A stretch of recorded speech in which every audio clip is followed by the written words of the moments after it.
ನಮಸ್ಕಾರ. First tube ನ ಮತ್ತೊಂದು ವಿಡಿಯೋಗೆ ಸ್ವಾಗತ. ಬೇಜಾನ್ ನಿಗ್ರಾಡ್ತಿರುವಂತಹ ಪಾಕಿಸ್ತಾನಕ್ಕೆ ಇದೀಗ ಡಬಲ್ ಸಂಕಷ್ಟ ಎದುರಾಗಿದೆ. ಒಂದ್ ಕಡೆ ಜೀವನ್ ನದಿ ನೀರಿಗೂ ಕೂಡ ತಾತ್ವಾರ ಶುರುವಾಗಿದ್ದು, ಮತ್ತೊಂದ್ ಕಡೆ ಅತ್ಯಗತ್ಯ ಹಣಕಾಸು ಮೂಲಕ್ಕೂ ಕೂಡ ಕುತ್ತು ಬಂದಿದೆ. ಪಾಕಿಸ್ತಾನಕ್ಕೆ ಮೇಲಿಂದ ಮೇಲೆ ಆಘಾತಗಳು ಎದುರಾಗ್ತಾ ಇವೆ. ಆದ್ರೆ ಈ ಬಾರಿ ಸಂಕಷ್ಟದ ಸ್ವರೂಪವೇ ಬೇರೆ. ಈ ಇಡೀ ಸಮಸ್ಯೆಯ ತಿರುಳಿನಲ್ಲಿರುವುದು ಭಾರತದ ಜಲಾಸ್ತ್ರ ಮತ್ತು ಅದರ ಬಹುಕಾಲದ ಮಿತ್ರ ರಾಷ್ಟ್ರವಾಗಿರುವಂತಹ ಚೀನಾದ ಖನಿಜಾಸ್ತ್ರದ ಪೆಟ್ಟು.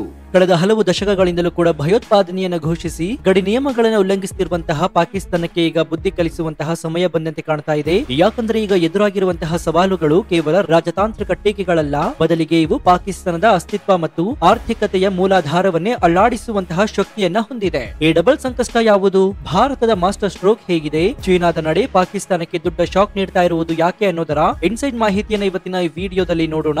ಆದ್ರೆ ಅದಕ್ಕೂ ಮುನ್ನ ಪ್ರಧಾನಿ ನರೇಂದ್ರ ಮೋದಿ ಅವರ ಸಾರಥ್ಯದಲ್ಲಿ ಭಾರತ ಬಲಿಷ್ಠವಾಗಿದೆ ಅಂತ ನಿಮ್ಗನ್ಸಿದ್ರೆ ಜೈ ಭಾರತ್ ಅಂತ ಕಮೆಂಟ್ ಮಾಡಿ ಹಾಗೂ ವಿಡಿಯೋಗೆ ಲೈಕ್ ಕೊಡಿ. ಜೊತೆಗೆ ಮುಂದಿನ ಬಾರಿಯೂ ನರೇಂದ್ರ ಮೋದಿ ಅವರೇ ಪ್ರಧಾನಿ ಆಗ್ಬೇಕು ಅಂತ ನಿಮ್ಗನ್ಸಿದ್ರೆ ಜೈ ಮೋದಿ ಅಂತ ಕಮೆಂಟ್ ಮಾಡಿ ವಿಡಿಯೋಗೆ ಲೈಕ್ ಕೊಡಿ. ಸಿಂಧು ನದಿ ಜಲಾನಯನ ಪ್ರದೇಶ ಪಾಕಿಸ್ತಾನದ ಕೃಷಿ ಕ್ಷೇತ್ರದ ಬೆನ್ನೆಲುಬಾಗಿದೆ. ದೇಶದ 80% ಕೃಷಿಗೆ ಜೀವನಾಡಿಯಾಗಿರುವಂತಹ ಈ ಜಲಮೂಲಕ್ಕೆ ಇಂದು ಭಾರಿ ಆತಂಕ ಎದುರಾಗಿದೆ. ಯಾವಾಗ ಬೇಕಾದ್ರೂ ಜಲಕ್ಷಾಮ ಅಥವಾ ಬರಗಾಲದ ಭೀತಿ ಎದುರಾಗುವ ಸಾಧ್ಯತೆ ಇದೆ. ಈ ಭೀತಿಗೆ ಮೂಲ ಕಾರಣ ಭಾರತದ ಇತ್ತೀಚಿನ ನಡೆಗಳು. ಸಿಡ್ನಿ ಮೂಲದ ಪ್ರತಿಷ್ಠಿತ ಸಂಸ್ಥೆ institute for economics and peace ತನ್ನ ಎಕನಾಲಜಿ ಥ್ರೆಟ್ ರಿಪೋರ್ಟ್ 2025ರಲ್ಲಿ ಪಾಕಿಸ್ತಾನಕ್ಕೆ ಅತ್ಯಂತ ಗಂಭೀರ ಎಚ್ಚರಿಕೆಯನ್ನು ನೀಡಿದೆ. ವರದಿಯ ಪ್ರಕಾರ ಸಿಂಧು ನದಿ ಜಲಾನಯನ ಪ್ರದೇಶದ ನೀರಿನ ಹರಿವಿನ ನಿಯಂತ್ರಣವನ್ನ ಬದಲಾಯಿಸುವಂತಹ ಸಾಮರ್ಥ್ಯ ಭಾರತದ ಕೈಯಲ್ಲಿದೆ. ಇದು ಪಾಕಿಸ್ತಾನವನ್ನ ಮುಂದಿನ ದಿನಗಳಲ್ಲಿ ತೀವ್ರ ನೀರಿನ ಕೊರತೆಯ ಅಪಾಯಕ್ಕೆ ತಳ್ಳಲಿದೆ.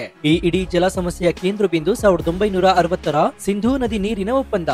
ಈ ಒಪ್ಪಂದದ ಪ್ರಕಾರ ಭಾರತವು ಪಶ್ಚಿಮದ ನದಿ ಆಗಿರುವಂತಹ ಸಿಂಧು, ಝೇಲಂ ಮತ್ತು ಚಿನಾಬ್ ನದಿಗಳ ನೀರನ್ನ ಪಾಕಿಸ್ತಾನದೊಂದಿಗೆ ಹಂಚಿಕೊಳ್ಳಲು ಬದ್ಧವಾಗಿತ್ತು. ಪೂರ್ವ ನದಿಗಳಾದ ರಾವಿ, ಬಿಯಾಸ್ ಮತ್ತು ಸಟ್ಲೇಜ್ ನದಿಗಳ ನಿಯಂತ್ರಣ ಭಾರತದ ಕೈಯಲ್ಲಿತ್ತು. ಆದ್ರೆ ಉರಿ ಮತ್ತು ಪುಲ್ವಾಮಾ ಭಯೋತ್ಪಾದನಾ ದಾಳಿಗಳ ಬಳಿಕ ಭಾರತವು ಈ ಒಪ್ಪಂದದ ಬಗೆಗಿನ ತನ್ನ ಬದ್ಧತೆಯನ್ನ ಪುನರ್ ವಿಮರ್ಶಿಸಿತು. ನೀರು ಮತ್ತು ರಕ್ತ ಒಟ್ಟಿಗೆ ಹರಿಯಲು ಸಾಧ್ಯವಿಲ್ಲ ಎಂಬಂತಹ ಕಠಿಣ ನಿಲುವನ್ನ ಭಾರತ ತೆಗೆದುಕೊಂಡಿತ್ತು. ಸದ್ಯಕ್ಕೆ ತಾಂತ್ರಿಕವಾಗಿ ಒಪ್ಪಂದ ಸಂಪೂರ್ಣ ರದ್ದಾಗಿಲ್ಲವಾದ್ರೂ ಕೂಡ ಅದರ ಪ್ರಮುಖ ಭಾಗವನ್ನ ಅಮಾನತಿನಲ್ಲಿ ಇಡಲಾಗಿದೆ. ಅಲ್ಲದೆ ಭಾರತವು ತನ್ನ ನದಿ ನಿರ್ವಹಣಾ ಕಾರ್ಯಾಚರಣೆಯಲ್ಲಿ ಭಾರಿ ಬದಲಾವಣೆಯನ್ನ ಮಾಡ್ತಾ ಇದೆ. ಒಪ್ಪಂದ ಅಮಾನತಿನಲ್ಲಿರೋದ್ರಿಂದ ಪಾಕಿಸ್ತಾನಕ್ಕೆ ನೀರು ಬಿಡುವ ಹಿಂದಿನ ಜವಾಬ್ದಾರಿಗಳು ಭಾರತದ ಮೇಲೆ ಹಿಂದೆ ಇದ್ದಷ್ಟು ಗಂಭೀರವಾಗಿಲ್ಲ. ಇದು ಪಾಕಿಸ್ತಾನಕ್ಕೆ ನುಂಗಲಾರದ ತುತ್ತಾಗಿದೆ. ಕೇವಲ ರಾಜಕೀಯ ಹೇಳಿಕೆಗಳಿಂದಲ್ಲ, ಬದಲಿಗೆ ತನ್ನ ಕೃಷಿ ಕ್ಷೇತ್ರದ ಭವಿಷ್ಯವೇ ಈಗ ಭಾರತದ ನದಿ ನಿರ್ವಹಣಾ ನಿರ್ಧಾರದ ಮೇಲೆ ನಿಂತಿದೆ. ಪಾಕಿಸ್ತಾನದ ನೀರಿನ ಸಮಸ್ಯೆಗೆ ಅದರದ್ದೇ ಆದಂತಹ ಕೆಲವು ದುರ್ಬಲತೆಗಳು ಕೂಡ ಕಾರಣವಾಗಿವೆ. ಪಾಕಿಸ್ತಾನದ ಅತಿ ದೊಡ್ಡ ದೌರ್ಬಲ್ಯ ಏನಂದ್ರೆ ಅವರ ಸೀಮಿತ ನೀರು ಸಂಗ್ರಹಣಾ ಸಾಮರ್ಥ್ಯ. ಪಾಕಿಸ್ತಾನವು ತನ್ನ ನದಿ ಹರಿವಿನ ನೀರನ್ನ ಕೇವಲ 30 ದಿನಗಳಿಗಿಂತ ಹೆಚ್ಚು ಸಂಗ್ರಹಿಸಿಟ್ಟುಕೊಳ್ಳಲು ಸಾಧ್ಯವಿಲ್ಲ. ಜಾಗತಿಕ ಮಾನದಂಡಗಳಿಗೆ ಹೋಲಿಸಿದ್ರೆ ಇದು ಅತ್ಯಂತ ಕಡಿಮೆ. ಉದಾಹರಣೆಗೆ, ಅಭಿವೃದ್ಧಿ ಹೊಂದಿರುವಂತಹ ರಾಷ್ಟ್ರಗಳು ವರ್ಷವಿಡೀ ನೀರನ್ನ ನಿರ್ವಹಿಸಲು ಸಾಧ್ಯವಾಗುವಷ್ಟು ದೊಡ್ಡ ಜಲಾಶಯಗಳನ್ನ ಹೊಂದಿರುತ್ತವೆ. ಹೀಗಿರುವಾಗ ಪಾಕಿಸ್ತಾನವು ಪ್ರತಿ 30 ದಿನಗಳಿಗೊಮ್ಮೆ ಭಾರತದ ನದಿ ನೀರಿನ ಹರಿವನ್ನೇ ಅವಲಂಬಿಸಬೇಕಾಗಿರುವಂತಹ ಅನಿವಾರ್ಯತೆ ಇದೆ. ಇನ್ನು ಬೇಸಿಗೆಯಂತಹ ನಿರ್ಣಾಯಕ ಸಮಯದಲ್ಲಿ ಭಾರತವು ತನ್ನ ಅಣೆಕಟ್ಟುಗಳಾದ ಸಲಾಲ್ ಮತ್ತು ಬಾಗ್ಲಿಹಾರ್ ನಂತಹ ಜಲವಿದ್ಯುತ್ ಯೋಜನೆಗಳ ಕಾರ್ಯಾಚರಣೆಯಲ್ಲಿ ಸಣ್ಣ ಹೊಂದಾಣಿಕೆ ಮಾಡಿದ್ರೂ ಕೂಡ ಪಾಕಿಸ್ತಾನದ ಕೃಷಿ ಕ್ಷೇತ್ರದ ಮೇಲೆ ತಕ್ಷಣವೇ ಗಂಭೀರ ಪರಿಣಾಮ ಬೀರುತ್ತೆ. ಇತ್ತೀಚೆಗೆ ಭಾರತವು ಯಾವುದೇ ಮಾಹಿತಿ ನೀಡದೆ ಚಿನಾಬ್ ನದಿಯ ಮೇಲಿರುವಂತಹ ಸಲಾಲ್ ಮತ್ತು ಬಾಗ್ಲಿಹಾರ್ ಅಣೆಕಟ್ಟುಗಳಿಂದ ಏಕಾಏಕಿ ನೀರನ್ನು ಬಿಡುಗಡೆ ಮಾಡಿತ್ತು. ಇದರ ಪರಿಣಾಮವಾಗಿ ಪಾಕಿಸ್ತಾನದ ಪಂಜಾಬ್ ಪ್ರಾಂತ್ಯದಲ್ಲಿ ಪ್ರವಾಹ ಪರಿಸ್ಥಿತಿ ಸೃಷ್ಟಿಯಾಗಿತ್ತು. ಅಪಾರ ಬೆಳೆ ಹಾನಿ ಉಂಟಾಗಿತ್ತು. ಇದು ಸಿಂಧೂ ಜಲ ಒಪ್ಪಂದದ ಅಮಾನತಿನ ನಂತರ ಭಾರತಕ್ಕೆ ನದಿ ನಿರ್ವಹಣೆಯಲ್ಲಿರುವಂತಹ ಪೂರ್ಣ ಹಿಡಿತವನ್ನ ಸ್ಪಷ್ಟವಾಗಿ ತೋರಿಸುತ್ತೆ. ಇನ್ನು ಒಂದ್ ಕಡೆ ಭಾರತದ ಜಲಾಸ್ತ್ರದ ಬೆದರಿಕೆ ಇದ್ರೆ, ಮತ್ತೊಂದ್ ಕಡೆಯಿಂದ ಅಫ್ಘಾನಿಸ್ತಾನದಿಂದಲೂ ಪಾಕಿಸ್ತಾನಕ್ಕೆ ನೀರಿನ ಹರಿವಿನ ಮೇಲೆ ಹಿಡಿತ ಕಳೆದುಕೊಳ್ಳುವಂತಹ ಆಘಾತ ಎದುರಾಗಿದೆ. ಅಫ್ಘಾನಿಸ್ತಾನವು ಪ್ರಮುಖವಾಗಿರುವಂತಹ ಕುನಾರ್ ನದಿಗೆ ಅಣೆಕಟ್ಟು ಕಟ್ಟುವಂತಹ ಯೋಜನೆಯನ್ನ ಚುರುಕುಗೊಳಿಸಿದೆ. ಕುನಾರ್ ನದಿಯು ಪಾಕಿಸ್ತಾನಕ್ಕೆ ಹರಿಯುವ ಪ್ರಮುಖ ಉಪನದಿಗಳಲ್ಲಿ ಒಂದು.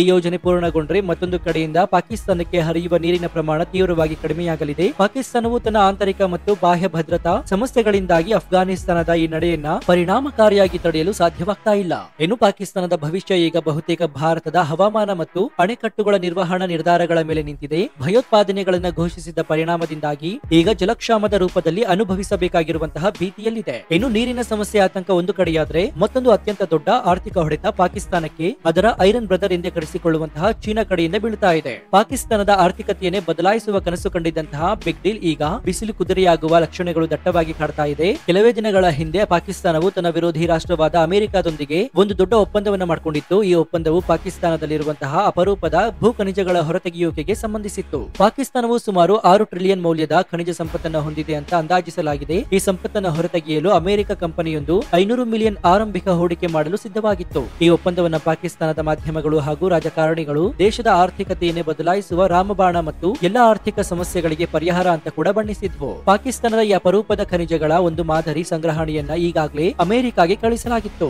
ಆದ್ರೆ ಪಾಕಿಸ್ತಾನದ ಈ ಆಸೆಗೆ ಅದರ ಆಪ್ತ ಮಿತ್ರ ಚೀನಾ ಈಗ ತಣ್ಣೀರನ್ನ ಎರಚುತ್ತಾ ಇದೆ ಮತ್ತು ಒಪ್ಪಂದದ ಭವಿಷ್ಯ ಅನಿಶ್ಚಿತತೆಗೆ ಕಾರಣವಾಗ್ತಾ ಇದೆ. ಅಮೆರಿಕದೊಂದಿಗಿನ ಒಪ್ಪಂದಕ್ಕೆ ಚೀನಾ ವಿಲನ್ ಆಗಿ ಎದುರಾಗಿರುವುದಕ್ಕೂ ಮುನ್ನವೇ ಈ ಡೀಲ್ ಆರ್ಥಿಕವಾಗಿ ಲಾಭದಾಯಕವೇ ಎಂಬ ಪ್ರಶ್ನೆ ಕೂಡ ಎದುರಾಗಿದೆ. ಕೇವಲ ಖನಿಜ ನಿಕ್ಷೇಪಗಳಿದ್ರೆ ಸಾಲದು, ಅದನ್ನ ಗಣಿಗಾರಿಕೆ ಮಾಡಿ ಸಂಸ್ಕರಿಸಿ ಹೊರತೆಗೆಯುವುದು ಆರ್ಥಿಕವಾಗಿ ಲಾಭದಾಯಕವಾಗಿರಬೇಕು. ಪಾಕಿಸ್ತಾನದ ನಿಕ್ಷೇಪಗಳಲ್ಲಿ ಅಪರೂಪದ ಖನಿಜಗಳ ಸಾಂದ್ರತೆ ಎಷ್ಟಿದೆ ಎಂಬುದರ ಬಗ್ಗೆ ಯಾವುದೇ ಸ್ಪಷ್ಟ ಅಥವಾ ಅಧಿಕೃತ ಮಾಹಿತಿ ಇಲ್ಲ. ಒಂದು ವೇಳೆ ಸಾಂದ್ರತೆ ಕಡಿಮೆ ಇದ್ರೆ ಗಣಿಗಾರಿಕೆ ಮತ್ತು ಸಂಸ್ಕರಣೆಯ ವೆಚ್ಚವು ಆ ಖನಿಜಗಳನ್ನ ಮಾರಾಟ ಮಾಡಿ ಬರುವ ಲಾಭಕ್ಕಿಂತ ಹೆಚ್ಚಾಗಬಹುದು. ಈ ಕಾರಣದಿಂದಲೇ ಅಮೆರಿಕ ಕಂಪನಿಗಳು ತಮ್ಮ ಆರಂಭಿಕ ಹೂಡಿಕೆಗಳನ್ನು ಮುಂದುವರೆಸಲು ಹಿಂದೇಟನ್ನ ಹಾಕ್ತಾ ಇವೆ. ಇನ್ನು ಅಮೆರಿಕದಂತಹ ದೇಶಗಳು ಆಕ್ಷೇಪಿಸುವ ಖನಿಜಗಳ ಗುಣಮಟ್ಟದ ಮಾನದಂಡಗಳನ್ನ ಪಾಕಿಸ್ತಾನದ ನಿಕ್ಷೇಪಗಳು ಪೂರೈಸುವಲ್ಲಿ ಸಮಸ್ಯೆಗಳನ್ನ ಎದುರಿಸುತ್ತೆ. ಇಂತಹ ಸಂದಿಗ್ಧ ಪರಿಸ್ಥಿತಿಯ ನಡುವೆಯೇ ಜಾಗತಿಕ ಅಪರೂಪದ ಖನಿಜಗಳ ಮಾರುಕಟ್ಟೆಯಲ್ಲಿ ಚೀನಾದ ಹಿಡಿತ ಪಾಕಿಸ್ತಾನದ ಕನಸಿಗೆ ದೊಡ್ಡ ಅಡ್ಡಿಯಾಗಿದೆ. ಇನ್ನು ಅಪರೂಪದ ಖನಿಜಗಳ ಮಾರುಕಟ್ಟೆಯಲ್ಲಿ ಚೀನಾ ಒಂದು ದೈತ್ಯ ಶಕ್ತಿಯಾಗಿದೆ. ಈ ಖನಿಜಗಳು ಆಧುನಿಕ ತಂತ್ರಜ್ಞಾನಕ್ಕೆ, ಎಲೆಕ್ಟ್ರಿಕ್ ವಾಹನಗಳು, ಸ್ಮಾರ್ಟ್ ಫೋನ್ಗಳು, ಯುದ್ಧೋಪಕರಣಗಳು ಇವುಗಳಿಗೆ ಅತ್ಯಗತ್ಯವಾಗಿದೆ. ಜಾಗತಿಕ ಅಪರೂಪದ ಖನಿಜಗಳ ಗಣಿಗಾರಿಕೆಯ 70% ಚೀನಾದ ನಿಯಂತ್ರಣದಲ್ಲಿದೆ. ಇನ್ನು ಮುಖ್ಯವಾಗಿ ಸಂಸ್ಕರಣೆಯ ಸುಮಾರು 90% ಚೀನಾದ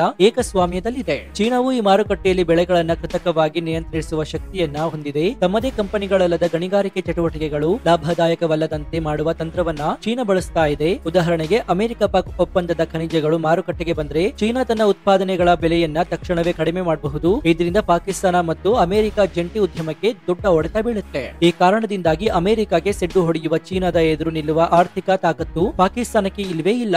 ತಮ್ಮ ಐರನ್ ಬ್ರದರ್ ನ ಈ ಸ್ಪರ್ಧಾತ್ಮಕ ನಡೆಯಿಂದ ಪಾಕಿಸ್ತಾನದ ಬಹುನಿರೀಕ್ಷಿತ ಆರ್ಥಿಕ ಸುಧಾರಣೆಯ ಕನಸು ಭಗ್ನಗೊಂಡಿದೆ. ಇನ್ನು ಚೀನಾದ ಆರ್ಥಿಕ ಪೆಟ್ಟಿನ ಜೊತೆಗೆ ಈ ಒಪ್ಪಂದದ ಹಾದಿಯಲ್ಲಿ ಭದ್ರತಾ ಸವಾಲುಗಳು ಅಮೆರಿಕ ಕಂಪನಿಗಳಿಗೆ ದೊಡ್ಡ ತಲೆನೋವಾಗಿ ಪರಿಣಮಿಸಿವೆ. ಪಾಕಿಸ್ತಾನದ ಬಹುತೇಕ ಖನಿಜ ನಿಕ್ಷೇಪಗಳು ಇರುವುದು ದೇಶದ ಅತ್ಯಂತ ಪ್ರಕ್ಷುಬ್ಧ ಮತ್ತು ಅಸ್ಥಿರ ಪ್ರದೇಶಗಳಲ್ಲಿ, ಮುಖ್ಯವಾಗಿ ಬಲೂಚಿಸ್ತಾನ್ ಮತ್ತು ಖೈಬರ್ ಪಖ್ತೂನ್ಖ್ವಾ ಪ್ರಾಂತ್ಯದಲ್ಲಿ. ಬಲೂಚಿಸ್ತಾನ್ ಪ್ರತ್ಯೇಕವಾದಿ ಚಳುವಳಿಗಳ ಮತ್ತು ಉಗ್ರವಾದದ ಕೇಂದ್ರವಾಗಿದೆ. ಇಲ್ಲಿನ ಪ್ರಮುಖ ಪ್ರತ್ಯೇಕವಾದಿ ಗುಂಪು ಯಾವುದಂದ್ರೆ ಅದು ಬಲೂಚ್ ಲಿಬರೇಷನ್ ಆರ್ಮಿ. ಬಿಎಲ್ಎ ತನ್ನದೇ ಆದ ಸ್ವತಂತ್ರ ರಾಷ್ಟ್ರಕ್ಕಾಗಿ ಪಾಕಿಸ್ತಾನದ ಸೈನ್ಯ ಮತ್ತು ಹಿತಾಸಕ್ತಿಗಳ ಮೇಲೆ ನಿರಂತರವಾಗಿ ದಾಳಿ ನಡೆಸ್ತಾ ಇದೆ. ಚೀನಾದ ಸುಮಾರು 50 ಬಿಲಿಯನ್ ಬಂಡವಾಳದ ಚೀನಾ ಪಾಕಿಸ್ತಾನ ಆರ್ಥಿಕ ಕಾರಿಡಾರ್ ಯೋಜನೆಗೆ ಸಂಬಂಧಿಸಿದಂತೆ ಕಾರ್ಮಿಕರು ಮತ್ತು ಯೋಜನೆಗಳ ಮೇಲೆ ಬಿಎಲ್ಎ ಪದೇ ಪದೇ ದಾಳಿ ಮಾಡ್ತಾ ಇದೆ. ಇಲ್ಲಿ ಮೂಡುವಂತಹ ಪ್ರಶ್ನೆ ಏನಂದ್ರೆ, ಚೀನಾದಂತಹ ಬೃಹತ್ ಹೂಡಿಕೆದಾರರೇ ಈ ಪ್ರದೇಶದಲ್ಲಿ ಸ್ಥಿರತೆಯನ್ನ ತರಲು ವಿಫಲರಾಗಿದ್ದಾರೆ. ಹಾಗಾದ್ರೆ ಭದ್ರತೆಯ ವಿಷಯದಲ್ಲಿ ಅಮೆರಿಕದ ಕಂಪನಿಗಳು ಇಲ್ಲಿ ಹೇಗೆ ಯಶಸ್ವಿಯಾಗಲು ಸಾಧ್ಯ?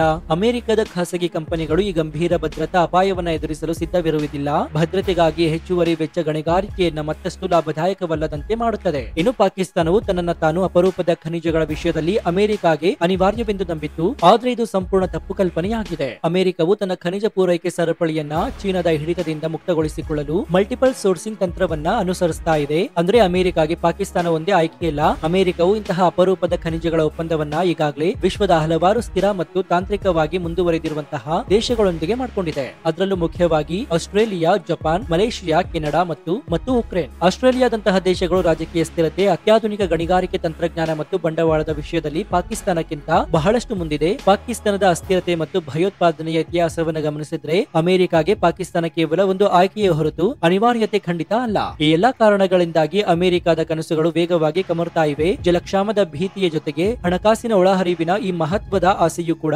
ಮರೀಚಿಕೆಯಾಗುವ ಹಾದಿಯಲ್ಲಿದೆ. ಒಟ್ಟಾರೆಯಾಗಿ ಪಾಕಿಸ್ತಾನವು ತನ್ನ ಇತಿಹಾಸದಲ್ಲಿಯೇ ಅತ್ಯಂತ ಗಂಭೀರವಾದಂತಹ ಡಬಲ್ ಸಂಕಷ್ಟದಲ್ಲಿ ಸಿಲುಕಿದೆ. ಒಂದ್ ಕಡೆ ಭಾರತ ಮತ್ತು ಅಫ್ಘಾನಿಸ್ತಾನದ ಅಣೆಕಟ್ಟು ನಿರ್ವಹಣಾ ಕ್ರಮಗಳಿಂದಾಗಿ ಪಾಕಿಸ್ತಾನದ ಕೃಷಿ ಮತ್ತು ಆಹಾರ ಭದ್ರತೆಗೆ ದೊಡ್ಡ ಪೆಟ್ಟು ಬೀಳುತ್ತೆ. ಇದು ಲಕ್ಷಾಂತರ ರೈತರ ಜೀವನ ಮತ್ತು ದೇಶದ ಆಹಾರ ಪೂರೈಕೆಯ ಮೇಲೆ ಪರಿಣಾಮ ಬೀರಲಿದೆ. ಮತ್ತೊಂದ್ ಕಡೆ ಅಪರೂಪದ ಖನಿಜಗಳಿಂದ ದೇಶದ ಆರ್ಥಿಕತೆಯು ಸುಧಾರಿಸುತ್ತದೆ ಎಂಬಂತಹ ನಿರೀಕ್ಷೆಯು ಸುಳ್ಳಾಗ್ತಾ ಇದೆ. ತಮ್ಮ ಐರನ್ ಬ್ರದರ್ ಚೀನಾದ ಆರ್ಥಿಕ ಪ್ರಾಬಲ್ಯ ಮತ್ತು ಆಂತರಿಕ ಭದ್ರತಾ ಸಮಸ್ಯೆಗಳಿಂದಾಗಿ ಅಮೆರಿಕದ ಒಪ್ಪಂದ ರದ್ದಾಗುವ ಹಂತಕ್ಕೆ ಬಂದು ನಿಂತಿದೆ. ಭಯೋತ್ಪಾದನೆಗೆ ಬೆಂಬಲ ನೀಡಿದ ಪರಿಣಾಮವಾಗಿ ಪಾಕಿಸ್ತಾನ ಈಗ ಈ ಎರಡು ಆಯಾಮದ ಅಸ್ತಿತ್ವದ ಸವಾಲನ್ನ ಎದುರಿಸ್ತಾ ಇದೆ. ಸೊ ವೀಕ್ಷಕರ, ಈ ಬಗ್ಗೆ ನಿಮ್ಮ ಅನಿಸಿಕೆ ಏನು ಅಂತ ಕಮೆಂಟ್ ಮಾಡಿ ಹಾಗೂ ವಿಡಿಯೋಗೆ ಲೈಕ್ ಕೊಡಿ. ಜೊತೆಗೆ ನೀವಿನ್ನೂ ನಮ್ಮ ಚಾನೆಲ್ ಅನ್ನ ಸಬ್ಸ್ಕ್ರೈಬ್ ಮಾಡ್ಕೊಂಡಿಲ್ಲ ಅಂದ್ರೆ ಈ ಕೂಡಲೇ ಸಬ್ಸ್ಕ್ರೈಬ್ ಮಾಡ್ಕೊಂಡು ಪಕ್ಕದಲ್ಲಿರುವಂತಹ ಬೆಲ್ ಐಕಾನ್ ಅನ್ನು ಪ್ರೆಸ್ ಮಾಡಿ. ಇದರಿಂದ ನಾವು ಹಾಕುವ ಹೊಸ ವಿಡಿಯೋಗಳ ನೋಟಿಫಿಕೇಶನ್ ಮೊದಲು ನಿಮಗೆ ಸಿಗುತ್ತೆ. ಇದಾಗಿತ್ತು ಈ ಕ್ಷಣದ ವಿಶೇಷ. ನೋಡ್ತಾ ಇರಿ ಫಸ್ಟ್ ಟ್ಯೂಬ್ ಕನ್ನಡ. ಧನ್ಯವಾದ.